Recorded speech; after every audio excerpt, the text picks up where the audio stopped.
ladies and gentlemen, distinguished speakers and panelists who are here and participants. Allow me once more to take this opportunity to welcome all of you to this second day part of the CJ seminar that we started yesterday, and we had a very successful meeting yesterday, and we promised that today we were going to start off with Professor Norman Clark giving us a brief talk of about 20 minutes, focusing mainly on the late Professor CJ Juma, who, for those who may know about ACT, is the one who founded ACT in 1988. And as I indicated yesterday, this seminar series, we are organizing it in collaboration with the CJ Legacy Foundation that is based in US, and with the main purpose of really keeping the legacy of Professor Calestous Juma alive. And you are going to hear about him from Professor Norman Clark, who has had a long history with Professor Calestous Juma. And I mentioned yesterday that at one point he was he supervised Professor Calestous Juma during his PhD at Sussex. So allow me therefore to take this opportunity to pass the microphone to Professor Norman Clark. Prof. Thank you, Tom. Whenever people talk about a long history, I realize how old I am. That was the day.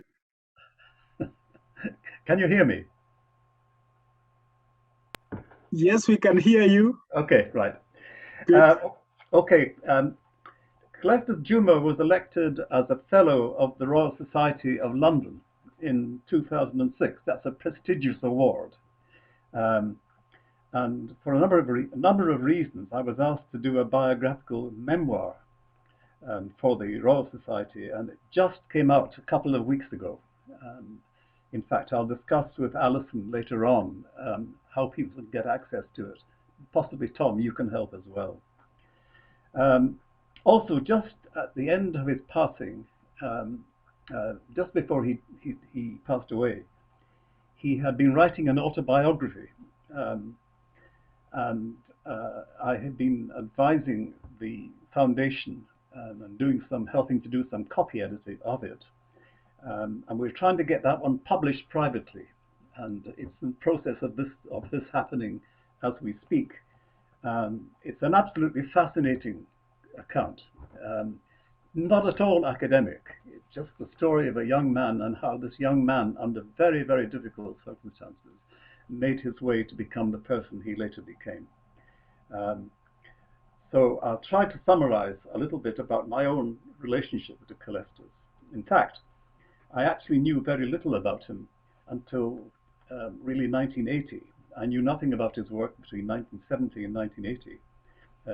But I got to know him very well indeed, first as a teacher and then as a colleague.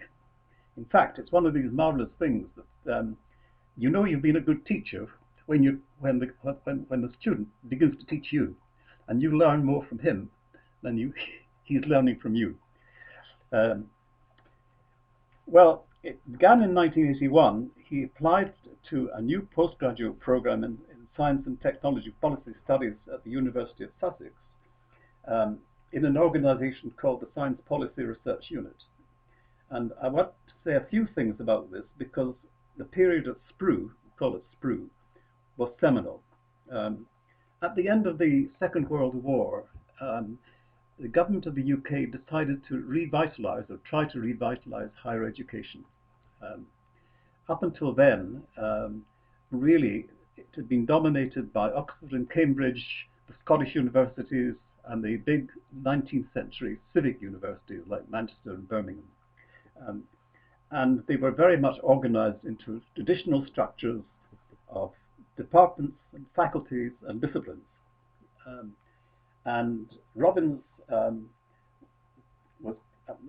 report came out in late 1950s, early 60s, and it was all to do with focusing more on fitting graduates to new types of jobs in industry, commerce, and banking in the post-war period, and to get away from the very sort of bad situations that had existed in the early part of the 20th century and during the Second World War. And Sussex University was one of these new universities. They really started things off. And instead of having faculties and departments, disciplines, they had schools of study. And within schools of study, they had subject groups. So if you wanted to do a degree in economics at Sussex, you would have to do it within a school. English and American studies, African and Asian studies, and so on. So the idea was to build bridges across disciplines and get people to talk to each other, and then produce students at the end of the day who understood more than just one narrow area. Sussex also introduced a thing called the Arts Science Scheme, whereby all undergraduates who were doing a science course had to do one art subject, and all art students had to do one science subject. And in this way, they wanted to build a bridge across the arts and the sciences. The other thing that took place at the time was that they created new types of research institutions which were self-funded and were not part of the Sussex University academic structure. They're not part of the formal structure. Examples of these were the Institute of Development Studies, there was a Centre for Insurance Studies, there was I can't remember, there was one called Centre for Operations Research, and of course there was Science Policy Research Unit. This was established by Christopher Freeman in 1966. He had been with the National Institute of Economic and Social Research in London and had done a lot of interesting work on R&D and new industries and the role of technology development in these industries. Again, SPRU was self-funded, but it became very, very successful, and its staff were then being asked to contribute to formal academic programs. And I can remember I was there as a postdoc at that time, and as soon as my feet were on the ground at Sussex, I was being asked to supervise students and give lectures. I wasn't paid for it, SPRU wasn't paid for it, we just did that as part of what was going on. But SPRU was self-funded and became very successful, and continuously we were being asked to do things. And it became evident that SPRU needed to have a formal academic status.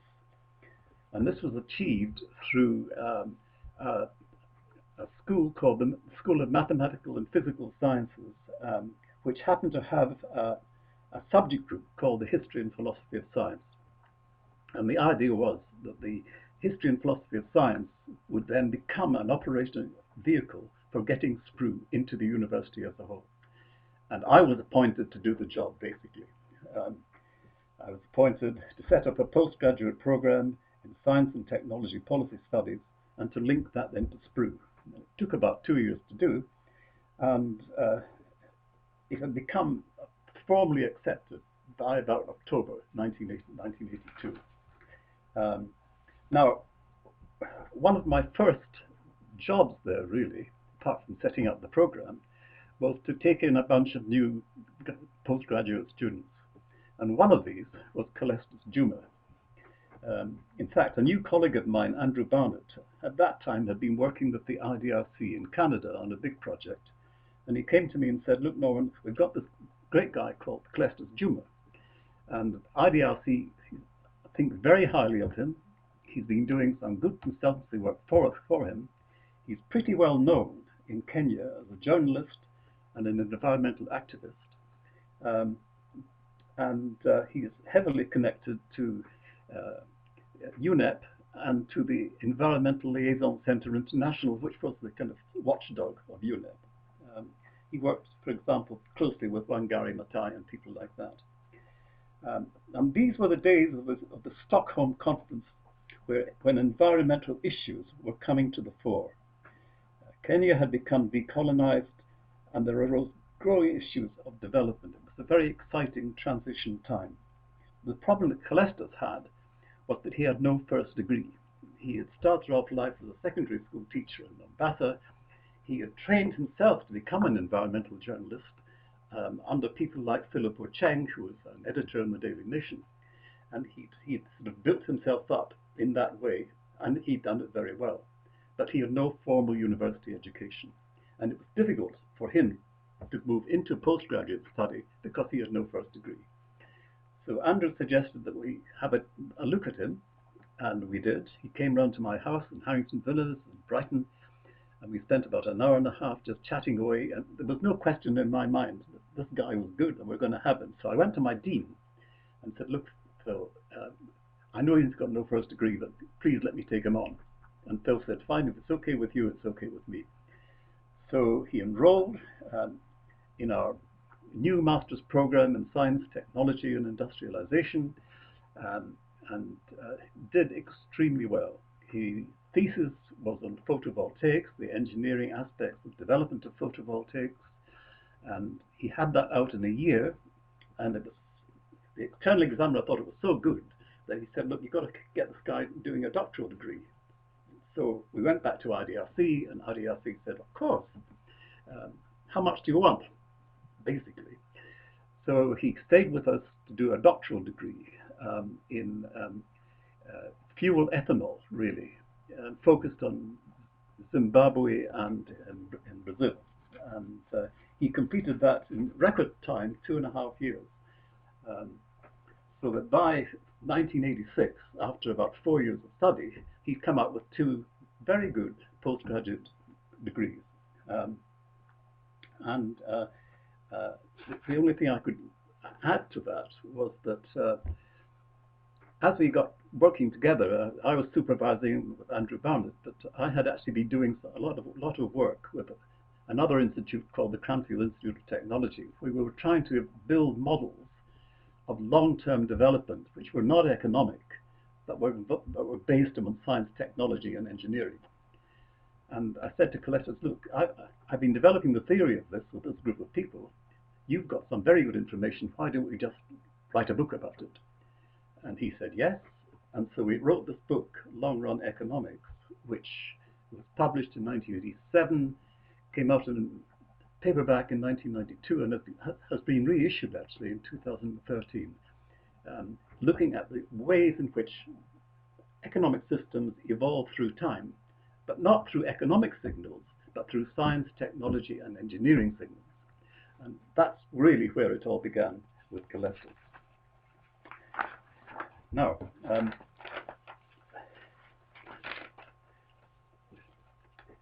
haven't got very long, so I'm trying to summarize things here. So by 1986, the time had come for him to return and get a job. This caused a bit of a problem because normally when people came back into Kenya, I'm told, with a PhD degree, a doctoral degree, they became consultants, basically, and they did work for international agencies. But this is not necessarily what Calestous wanted to do. He felt that the real issue nowadays is not economic in a fundamental sense. It's building the capacity to understand science, technology, and engineering amongst all institutions and all people at all ages in Africa. It should be an African-led thing. And he was determined to do that. And he used various mechanisms to do it. But one was he wanted to set up an organization which was actually quite similar to SPRU, but much more connected to development, and of course based on African issues. He had met and married Alison Juma. Hello, Alison, do you remember that? 1986 was it? They both came out to Nairobi, and they decided actually to set up a new institution like SPRU, but oriented towards the environment and Africa and development. And there was nothing like that in Africa at all. There weren't very many places like that in the world, but that was one of them. It was an enormously difficult thing to do. Funding was a problem. So Allison and Calestous set up a small publishing company called Initiatives to publish scholarly books. They didn't make much money, but they made enough to keep things going. They got help from small grants from foundations and key individuals like Diane Rushlow from the Ford Foundation and Harold Miller from the National Council of Churches. They were also helped locally, bureaucratically, by key people like Catherine Wango in the President's office, Jackson Ojwang, who was a senior legal figure, NGO colleagues like Chris Alekidongo. There were lots and lots of them who helped him along the way. But this was done, it really gave him the possibility of getting government permission to set the whole thing up. Another problem was recruitment of staff. There was no one there with a degree in science and technology policy. So the way they tackled that was to recruit interns coming out of universities and say, well, look, come and work with us. We can't pay you very much, but you can learn on the job. And that was how ACTS was really set up. It was a bottom-up activity, which gradually took root and began to attract donors.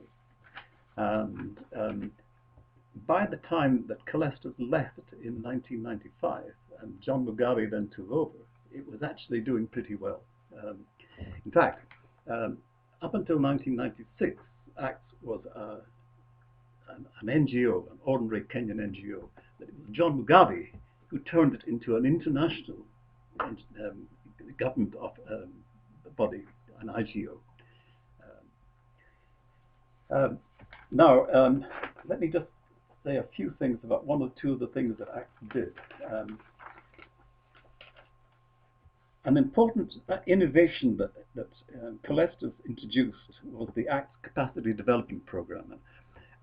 I'll say a bit about this because he'd come to me in 1987, 1988, said, well, I wonder, Norman, if you could help me. I'm setting this place up.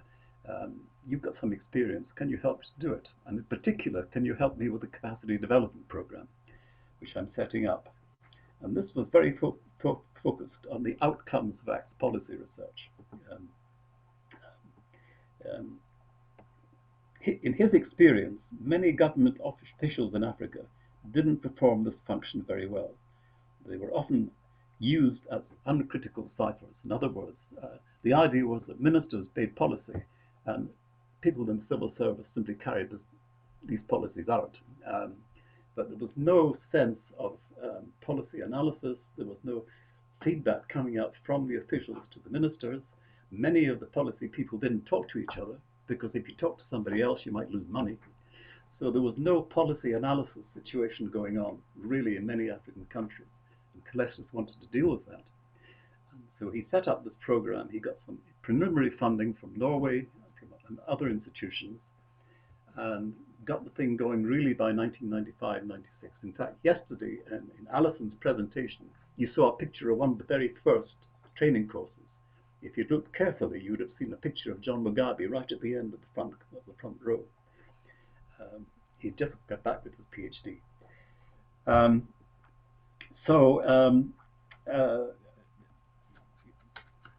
I think it became very successful. I think overall, I calculate over 200 people were trained through this program between, say, 1994 and 2011, both under Calestous, then under John Mugabe, and then under Judy Wakungu, who became the director of SPRU in 2012. And that was an important thing. It sort of embedded, in my view, it embedded capacity within Africa. You couldn't sort of identify it clearly, but many of the people who are in senior positions now in many parts of Africa actually had been through that program and had been trained. Now, what shall I do? Let me just say a few things then about biodiplomacy and biotechnology. You saw yesterday, those of you who were there, the importance of genetic engineering to Calestous. He returned to Kenya in 1987, and this prompted an important episode in his life. His earlier work at the ELCI had prompted a growing belief in the need to promote better environmental sustainability at global level. And this was happening at an auspicious time. 1987 marked the release of Our Common Future, the report of the World Commission of Environment and Development, chaired by the Norwegian Prime Minister, Gro Harlem Brundtland, and had many of the ideas that Calestous had been toying with at ELCI in Nairobi. He then produced a draft called The Quest for Harmony, which he published then in 1980, which he had published in 1980, and he wanted to build on that. The focus of all this was focus on renewable energy and the engineering of that to promote technology and sustainable development. All the time that he'd been doing this, unknown to me, he had been working on a new book called The Gene Hunters, which became eventually published in 1989. And The Gene Hunters focused on the potential threat of biotechnology to developing countries, which of course are sources of plant-based genetic materials engineered by international pharmaceutical or corporations. At this time, he became a collaborator in a network organized by the International Federation of Institutes of Advanced Studies. I had got a little bit involved in that too. And he went on to become the director of the IFIAS Biotechnology Program and was responsible for editing the journal Biopolicy International in 1989, I think it was. And at the same time, he helped to author a report on the environment and development in Kenya entitled Sustaining the Future in Environment and Development in Kenya. He then became very closely involved with the setting up of the first United Nations Conference on Environment and Development, the Earth Summit, which took place in 1992 in Brazil. He did a lot of work on that with a number of people. And eventually, of course, as you know, he became the executive secretary of one of the outputs of that summit, which was the Convention on Biological Diversity, a job that he took on I think in 1995 until about 1999. I'm not sure at the end how much he actually enjoyed that job. I don't think Calestous really enjoyed being a bureaucrat, but he did it, and it made an important contribution. Now I don't know how am I getting on time-wise, Tom? Yeah, I think you can just be summarizing. I'm summarizing, right? Not more than 20 minutes. Yeah.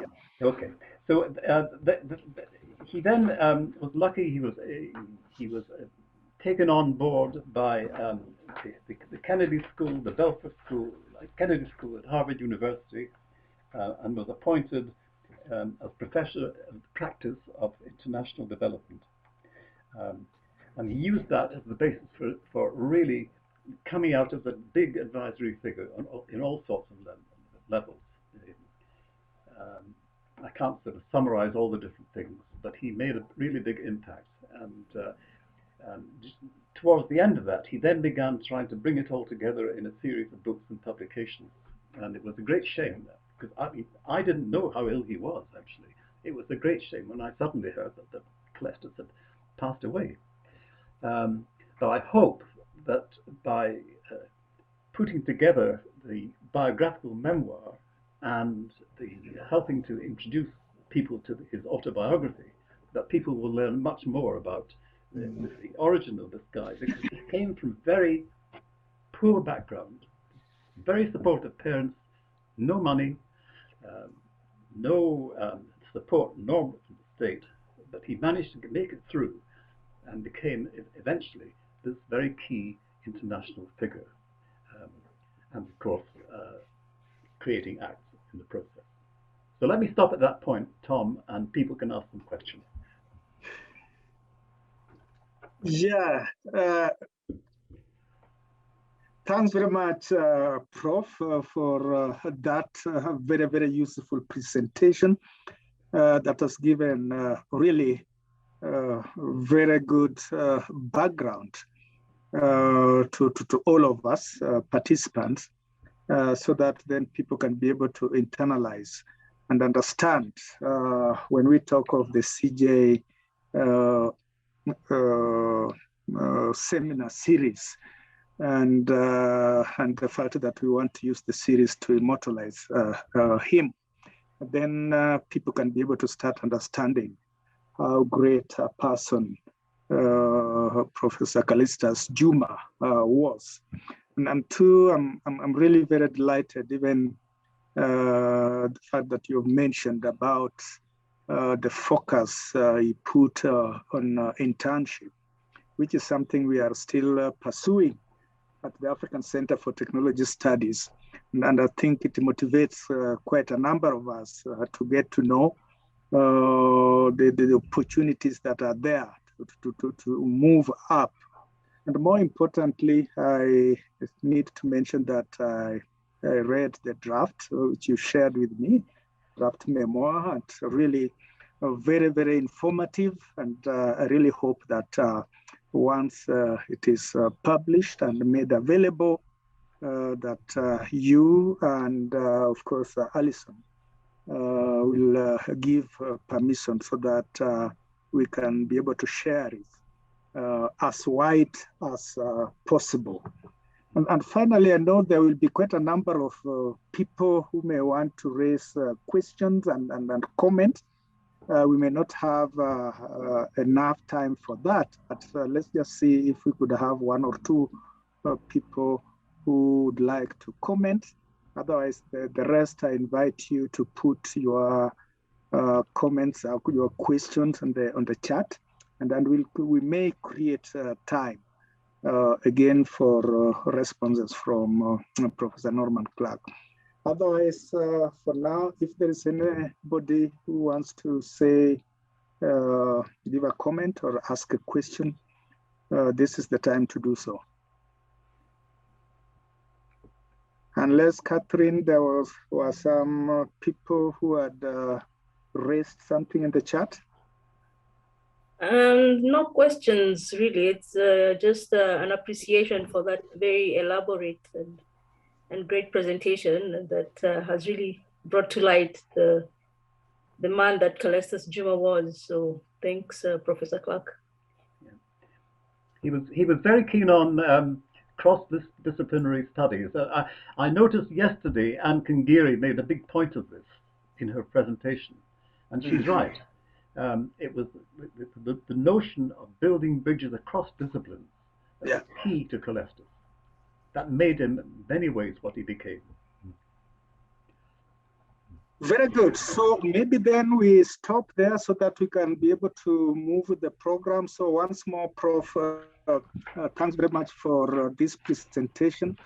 And by the way, as you are presenting, I was just telling myself that one of these days we'll just organize a special webinar, which will not have any presentation, but just to bring the likes of yourself and the rest of those who interacted intimately with Professor Juma to just talk about him and strategize how we could be able to build on his legacy as a way of promoting those wonderful ideas that you guys had those days and going forward. And but I see my board member Martin Bayer wanting to say something. Yes, I'll give you 1 minute to say something else. Microphone to you, Bayer. Yes, Prof. Just briefly. Hopefully, you can hear me clearly. Yes, Asante sana. Hopefully, you can hear me clearly. Yeah. Yes, we can hear you. Excellent. Mine was just a reflection to thank Norman for that background. I studied under Professor Juma between 2006, graduating in 2008, took one of his classes at the Kennedy School. And this background is fantastic. My encouragement would be for ACTS and the Legacy Foundation to explore ways of bringing his former students, particularly from Harvard, together to learn about his rich legacy. So at the point that we will be launching the autobiography, I think it'll be a fantastic opportunity. Thank you, Norman. We will keep building on his legacy. Thank you. And thank you, Professor Ogada. Okay. Great, great. Thanks very much, Martin. That is wonderful.